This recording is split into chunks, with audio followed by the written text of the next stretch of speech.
So I'm showing you here one way to transfer your design onto your plasticine. Let's assume my whole background is orange like this, and this is my design. One way I can do it, which Barbara didn't show, is just place that where you want. I mean, one way she showed us to cut it out and then trace it, which you can do.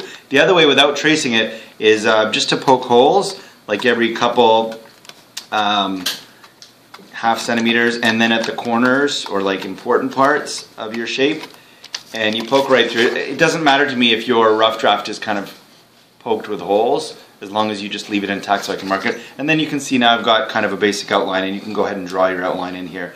It helps to draw outlines in because it helps give you a focal point. Now the key thing, what I'm seeing here is I'm seeing very sloppy outlines, and there's no need for that to happen. You just need to spend a little bit of extra time making a really nice snake. Now you notice this one's kind of fat in the middle and thin at the end. That's what you first of all don't want. So you can practice after you get it rolled out of it. Use just 1 or 2 fingers and gently kind of roll it out, and look for those lumps where it's a little bit fatter and roll in those places, and look at your snake while you're doing this. I'm actually looking at that snake and I'm like intentionally trying to make it thinner. That's a little bit maybe too thick, especially since it's a small shape. So I'm going to actually make it quite a bit thinner. And notice I'm moving sideways. I'm looking to try and make it as straight as possible. I'm going to cut it in half actually, and I'm going to keep making it thinner.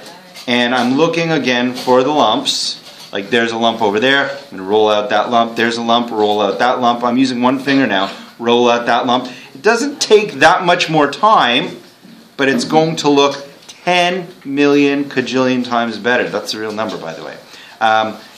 So now I've got a nice thin consistent snake, and what I can do now is I can actually trace it around this kind of complicated shape. Not complicated, but I can go all the way around, and because it's thin, I can pinch there a little bit to get that corner. I can actually just cut it if I want to start a new line. Cut it with my nail there, and basically there. Now when you get to this point here, some people are mushing, like they're just pressing down really hard in a few spots, and notice what happens when I do that. See it on the white paper. If you press kind of really hard, you get these lumps, and then you've kind of ruined it. So instead, all you need to do with the light touch is gently press, but all the way around your whole shape, and that'll kind of make it evenly flat. There we go. Now you have a couple options now. You can fill it with a different color, you can fill it with the same color. So take some of that color and kind of mush a shape, and I'm just going to gently press in. But you really need to start kind of taking your time.